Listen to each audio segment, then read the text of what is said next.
What is the mission of Breaking the Silence? So Breaking the Silence started as an organization in March 2004 by a group of soldiers that served in Hebron, which is one of the biggest cities in the West Bank, south of Jerusalem, during the peak of the Second Intifada. 22 Israelis killed in Hebron, out of them a 10-month-old baby in Shalhevet Pas. 88 Palestinians were killed. 64 of them were not involved in any violence or any actions against the army or the settlers, and 2 of them were actually killed by settlers themselves, a 14-year-old and a 16-year-old. Now this is what they were going through, and in this 1 year, even people that were totally with the mission, no questions, they realized that there's this crazy gap between what they're doing inside the army, day in and day out, and what their family, friends, communities know about back home. And this gap, or this silence, started to affect them, and they said, "Look, there's something is going on here. I mean, we're experiencing these things during our service, but we're coming home. We can't bring this home to our family's dinner table." And eventually, after finishing their 3 years of service, with questions, with thoughts, with discussions, they decided to put together an exhibition of pictures, of photos, of testimonies, very spontaneous, very not sophisticated, or very low tech. And they thought this could start some sort of debate inside the Israeli society.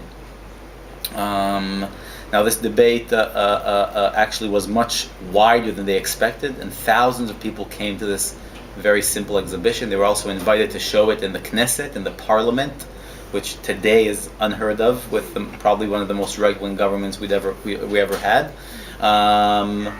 But maybe the most important thing that happened is that people from different units, different places, different times, came out and said, "We can tell you the exact same story." And the story is not only a specific unit in Hebron in 2002, but the story is paratroopers in 2000 in Nablus, or Golani, which is another infantry brigade, in 2003 in Bethlehem. And they realized this isn't the specific story of a specific unit, but the story of a generation. I served from November 2004 till 2007.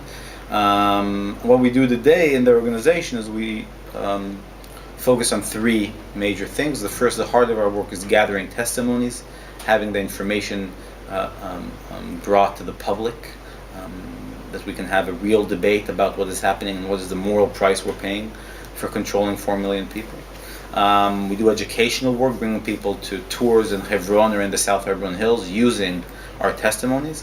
And the third part of our work is lobby work, because we understand that it can't only stay within the realm of a very specific group or community, but the idea is to increase resistance to the occupation.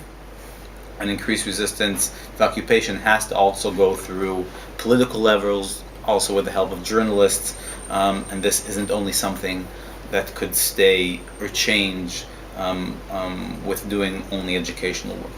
So what's the sort of experience while serving that actually gets a soldier to take what's quite a big step, to speak out against the Israeli armed forces? My dad was a paratrooper. I'm named after a paratrooper that was killed in the Yom Kippur War, 1973. This is an important, it's not something that starts when you enlist in the army, right? It's actually Israel, if you'd like it or not, especially not all communities, but big parts of the communities are very militaristic. I mean, it's part of our society, it's part of our community. In the communities that do join the army, and not everyone joins the army, but in the communities that do join the army, it's very clear that this is your next step after high school.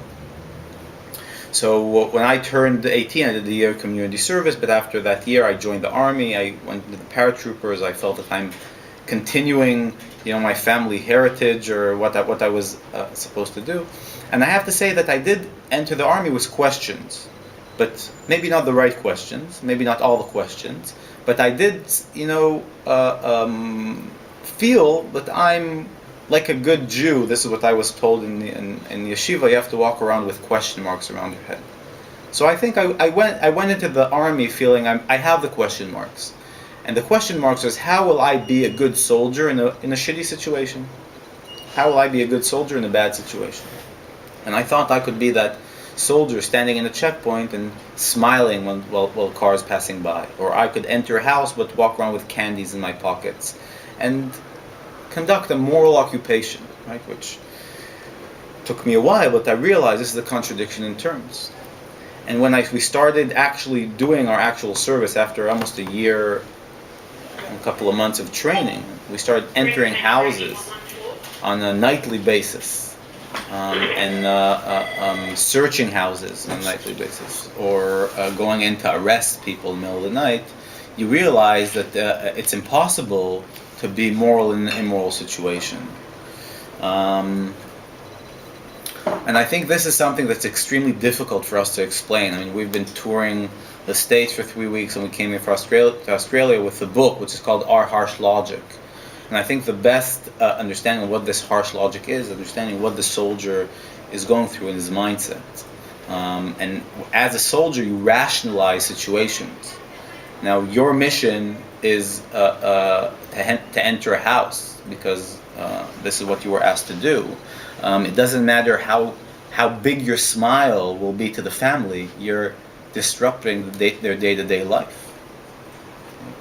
And when the orders we got were instill the sense of someone of fear, or to instill the sense of someone is chasing you, or to brand the consciousness of Palestinians, or like I said before, to disrupt the day-to-day life of Palestinians' population, this is what it looks like.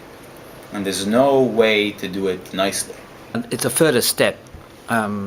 Behaviors like systematic humiliation, even reaching to assault and torture. There's many ways I can approach this, but I think it's important to understand the three kinds of testimonies we gather. The two extreme kinds of testimonies we gather. One extreme is what we all refer to as extreme cases, right? What beating up, stealing, humiliating, taking pictures with dead bodies, or taking pictures with tied up Palestinians. We all know this happens. There's footage of this, there's discussions of this. How most Israelis deal with this is they find a scapegoat. They say it's the soldier's fault, specifically him. What you have to do is enforce the law even harder on the soldiers. This is if you think it's a problem. There's many people that some of the incidents we're only talking about the people that find this as a problem. The other kind of testimony are illegal things that happen. For example, using a human shield. Happened in the West Bank in 2003. There was a Palestinian that was killed after soldiers entered the house, used him as a human shield. He was injured and killed. And the Supreme Court decided this was illegal. We have testimonies of soldiers doing this in 2005, in 2006, and so on and so forth. 2009, there was a very famous case in Operation Cast Lead of using a human shield. Illegal, right?